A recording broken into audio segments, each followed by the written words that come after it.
Hi, I'm Susan. Today I'm making a toasted butter pecan cake. Now this cake is supposed to be completely from scratch, but when I started getting my ingredients out, I realized that I had 2 bags of self-rising flour and no bags of all-purpose flour. And go figure, because I don't use self-rising nearly as much as I use all-purpose flour. So I'm going to make it with a cake mix. And I believe the only difference is I'm going to toast my pecans in butter in the oven, and it's going to use it in the icing as well. And I'll leave the recipe that's you're supposed to make in my description box. And I'm just going to add my toasted pecans to my cake mix, and I'm mixing my cake mix like a bakery cake. I have a video on it. I'll try to remember to link it. So let's hope it turns out good. The icing will be from scratch.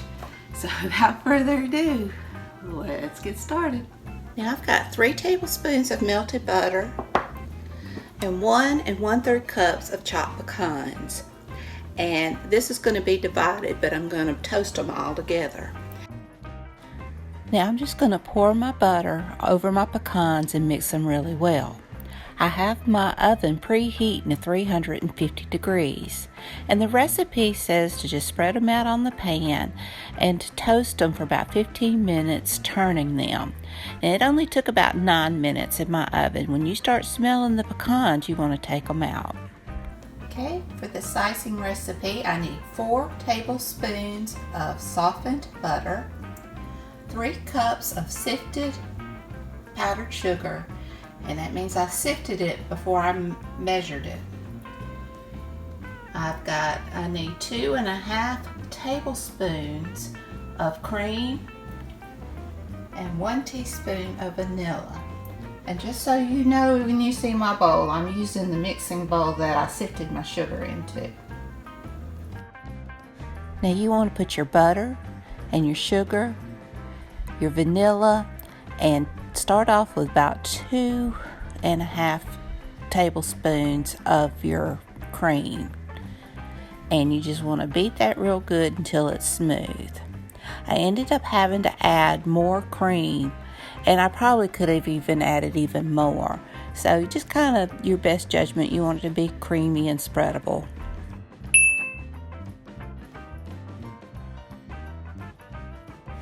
Now you just want to spread your icing, divide it in half, and spread half over your bottom layer of your cooled cake. When I make this cake, and I will make it again, I'm going to double the recipe of the icing. The icing was really good, but it's just one of those recipes where you just ice the top, and we like the sides iced as well. But now my granny used to only ice the top of her cakes. I don't know why. I mean, the top layer.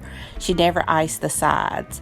But this icing, it wasn't enough to do it all. So next time I'll make sure to double the recipe so that we can have icing on the side.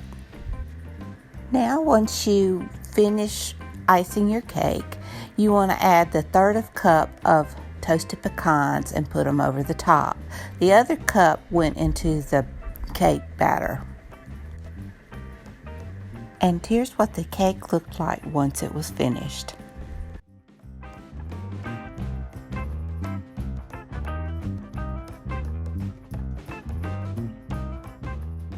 All right, time to give it a try.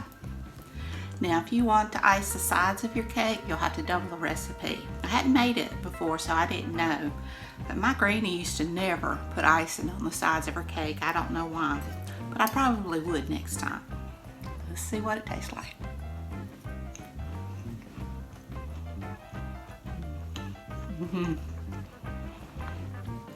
That is delicious. I don't know if it tastes any better making the cake.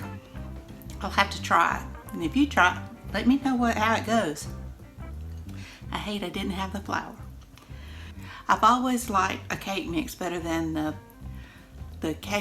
homemade cakes that I've seen. They're light. For some reason it's lighter. It's not as packy as some of the homemade cakes that I've made, but I haven't tried very many, so I'm sure there's some out there that's really good.